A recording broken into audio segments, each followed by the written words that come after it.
Boa noite, meus Boa irmãos. noite. Estamos aqui hoje reunidos mais uma vez para o nosso Evangelho no Lar. E a gente fica ansioso para chegar o domingo para fazer o nosso Evangelho, porque é muito bom esses momentos de ensinamentos, de oração, de paz, de força na caminhada, né? Então, sejam muito bem-vindos. Não esqueçam de colocar uma aguinha para frutificar, para tomarmos ao final. Pode botar para a família toda, mesmo aqueles que não estão presentes, depois tomam uma aguinha. E vamos orando e pedindo a Jesus muita paz e muita luz para todos os lares. Eu vou ler aqui o Vinha de Luz, depois se lê o Evangelho, tá bom? Então eu vou ler aqui do livro Vinha de Luz. São mensagens de Emmanuel para o nosso querido Francisco Cândido Xavier. E aqui caiu ensinamento 93. Cães e coisas santas. Isso aqui que tinha que fazer era uma outra amiga minha, que é. Mas vamos lá. Ela gosta muito de animais. E fala assim a página: não deis aos cães as coisas santas. Jesus disse isso, está em Mateus capítulo 7, versículo 6. Certo, o cristão sincero nunca se lembrará de transformar um cão em partícipe do serviço evangélico, mas de nenhum modo se reportará a Jesus a feição literal da sentença. O mestre, em lançando um apelo, buscava preservar amigos e companheiros do futuro contra os perigos da imprevidência. O Evangelho não é somente um escrínio celestial de sublimes palavras, é também tesouro de dádivas da vida eterna. Se é provável o desperdício de recursos materiais, e não dizer da irresponsabilidade da aplicação das riquezas sagradas.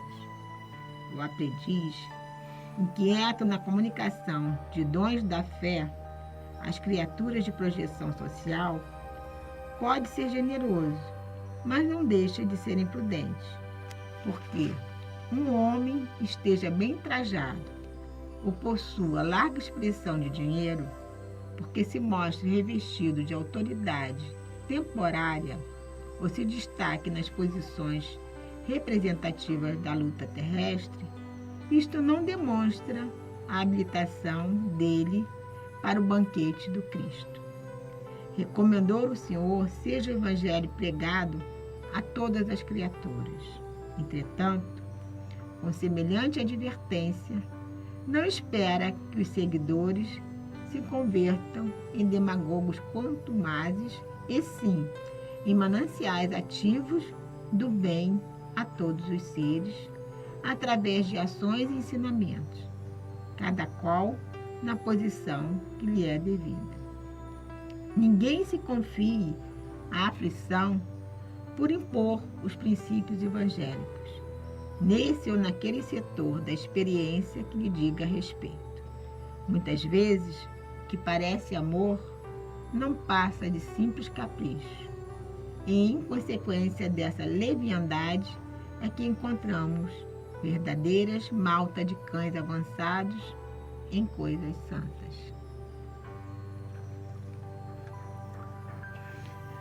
Serginho, aqui fala muito de você estar atento, né, ao que acontece à sua volta. Não adianta você ser aquele religioso fanático, né, de coisas santas e não fazer o bem.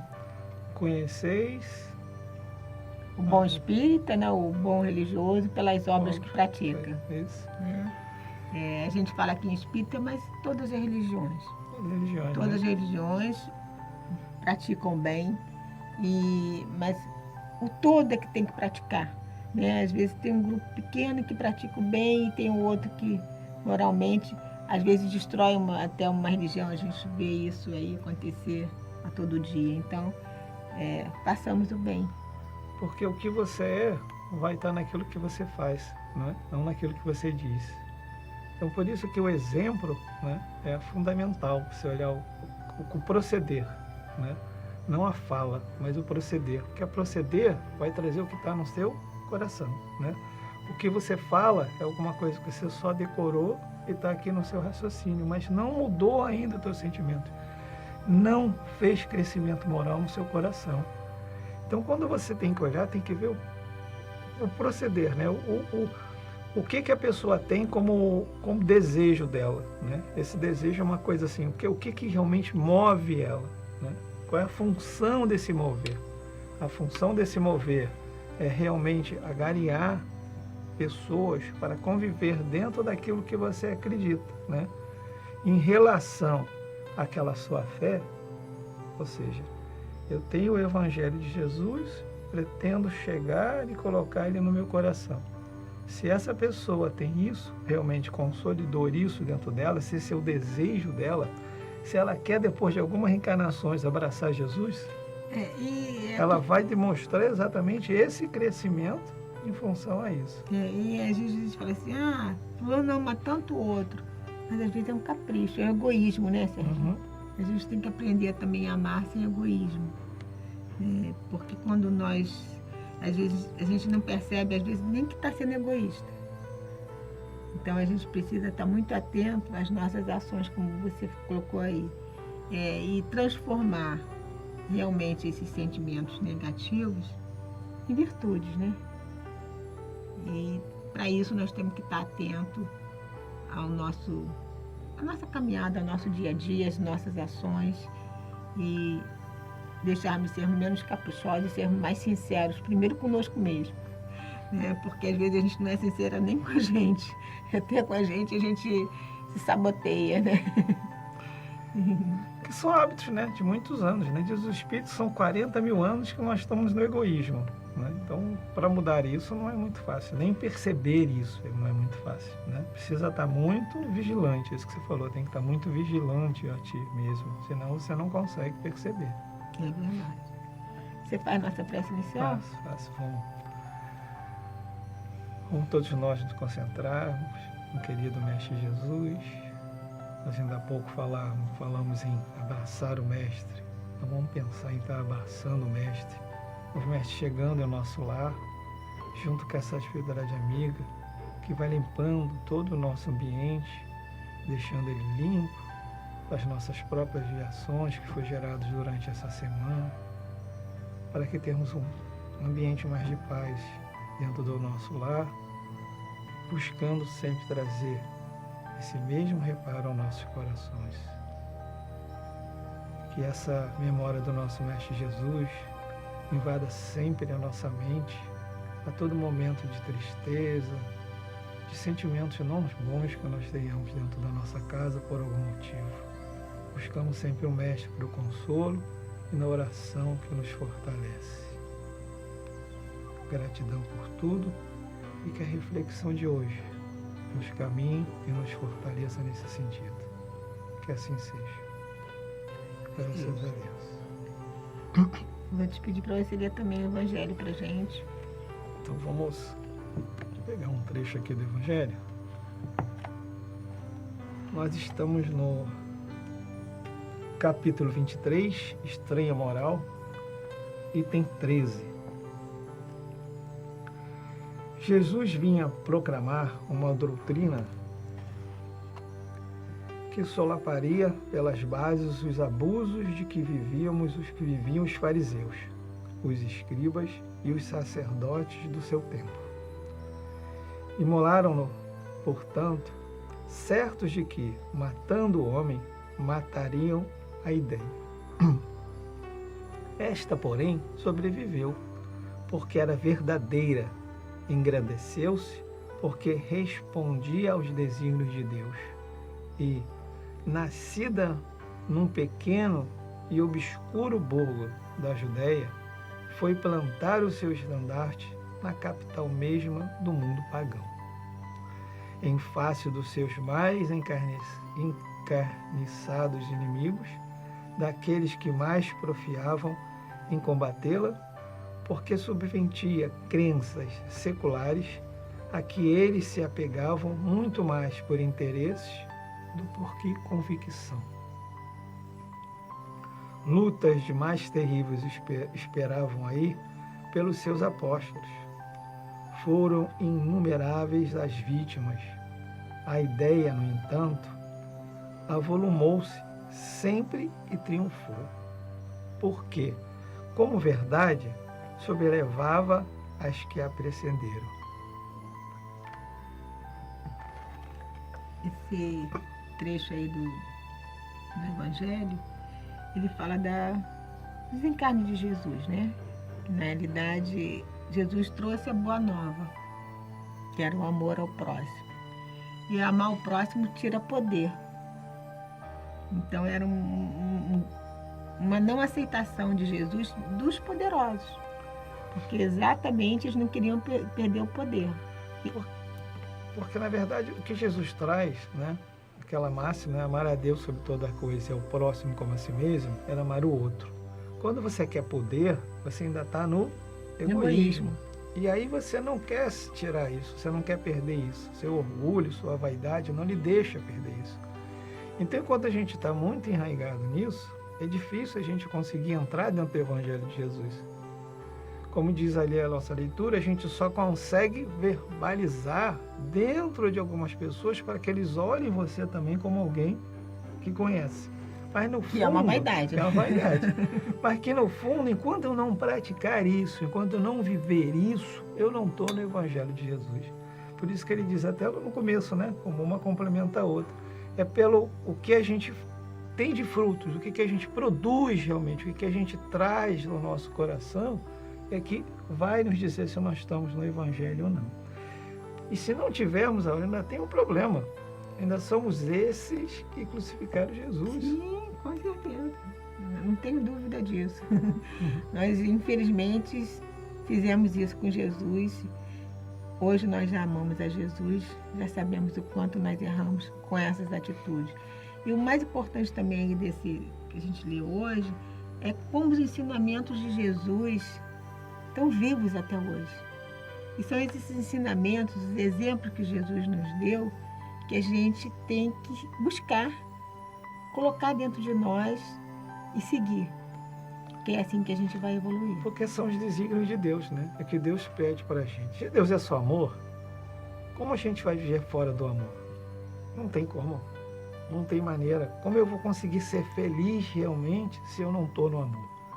Porque se é vibração, se nós somos criaturas divinas, criadas por Deus, estamos criados dentro desse amor. Essa semente está dentro da gente. Está dentro da gente, então... Precisamos germinar essa semente, crescer essa semente, né? Não tem como ser diferente, né? Então, na hora que a gente começa a entender isso, aí a gente começa a buscar essa mudança. E às vezes essa mudança, ela não é fácil. Não às vezes não, sempre, né? Sempre ela não é fácil. É sempre difícil. Porque ficamos Dada muito a nossa tempo, né, ficamos muito tempo nessa vida de egoísmo. E agora, tirar todas essas reencarnações para nenhuma só mudar, é quase impossível. Eu diria, para mim, impossível. Não, para mim também. Porque tudo precisa de processo. E o processo de mudança é exatamente entendendo a cada ponto aonde eu preciso mudar. Aonde o meu hábito ainda me leva a fazer coisas que eu não quero fazer. Aonde o meu hábito leva a coisas que eu vejo assim, nossa, ainda faço isso. Aonde o meu hábito leva e fala assim, caramba, estou até com vergonha de ter feito. Mas isso tudo é entender que é para se ver. A gente precisa ver o que a gente faz para se conhecer, para que a gente consiga tomar decisões boas de mudá-las. É verdade. E o caminho é Jesus mesmo. Ensinamentos de Jesus, pedindo força, coragem por meio das orações, para a gente conseguir fazer essa grande transformação, porque as máximas de Jesus, os exemplos de Jesus estão aí. A gente não esquece, porque eles estão aqui dentro de nós, só precisamos colocá-los em prática. Para nós, a nossa distância de Jesus é essa. Nós sabemos o que temos que fazer, mas ainda não fazemos. Isso. Jesus já fazia. Faz. E a Jesus luta, faz. ele diz aqui que a luta era terrível, mas a luta que a gente está falando é dessa luta interna. Naquela época, era perseguições, né? Hoje em dia, a gente até encontra um pouco de intolerância religiosa, né? Mas a nossa luta hoje em dia, ela está conosco mesmo. Porque eu só vou conseguir amar o próximo quando eu começar a me amar. Eu preciso entender isso. Eu só vou perdoar o próximo quando eu conseguir me perdoar. Pelas coisas que eu vou vendo que ainda faço e não quero mais fazer. Então essa vigilância, essa busca, é sempre uma luta. É sempre uma luta e muitas vezes terríveis. Porque é difícil você enxergar que você faz coisas que não gostaria de fazer. Mas a gente lembra de Paulo. E está sempre tudo em nós, né, Serginho? Tudo em nós. A gente gosta muito de apontar o dedo para o outro, mas está tudo em nós mesmo. Se a gente consegue se melhorar, se a gente consegue ajudar o próximo, a gente vai encontrando a nossa paz interior. E é essa paz interior que a gente vai expandindo, vai espalhando, né? E ajudando o outro também a encontrar a sua paz, e a paz de um, do outro, será a paz mundial. Isso por meio do amor. E quando a gente encontra ela, a gente não perde mais. Verdade. Ela achou, não se perde mais. Só perde aquele que nunca teve. Então, na verdade, ele não teve. Ele não perdeu porque ele não teve. Não teve. Ele não perdeu porque não teve. Mas aquele que tem, não perde mais a paz. É verdade. Bom, agora nós estamos já chegando ao final do nosso evangelho, então vamos fazer a nossa prece final, agradecendo por essa oportunidade, né? E papo aqui tinha bastante, linda, né? Mas vamos aqui, em respeito à espiritualidade amiga que está sempre conosco, vamos caminhar para a nossa prece final. Então, queridos amigos espirituais, presentes neste momento em cada lar, para cada lar é designada uma equipe espiritual que ajuda nesse culto. Então, rogamos a esses amigos espirituais, a Jesus, a Mãe Maria, a Francisca e a Fabiana, mas acima de tudo a Deus nosso Pai, que nos ajude para que possamos encontrar a nossa paz por meio da nossa grande transformação. Sabemos, querido Jesus, que é muito difícil, mas com teu amparo, com a tua ajuda, tudo se torna mais fácil. Nos lembre sempre, Mestre Jesus, da oração. Nos lembre do perdão. Nos lembre de nos perdoar a nós mesmos e ao nosso próximo, para que possamos tirar essa angústia de nossos corações, as mágoas de nossos corações e transformarmos tudo em amor. Então, Jesus, nos dê força, nos dê coragem para que seguindo os teus exemplos, sendo dignos de sermos teus irmãos. E assim, Mestre Jesus, te pedimos que abençoe a toda a humanidade, para que possamos sempre nos reconhecer como os irmãos. Que a tua paz, Mestre Jesus, a tua luz, brilhe para todos, hoje, agora e sempre. Graças a Deus. Graças a Deus. Agora vamos beber nossa água purificada pela equipe espiritual que está com todos nós. Agradecido pela medicação que aqui foi colocada. Que tenhamos uma semana de muita paz, de muita luz, de muita harmonia em família, paciência, coragem e muita oração. Muita oração. A oração ajuda muito. Não esqueçamos da oração. Então tenham uma ótima semana. Fiquem com Deus. Paz e bem, paz e luz, paz, muita paz.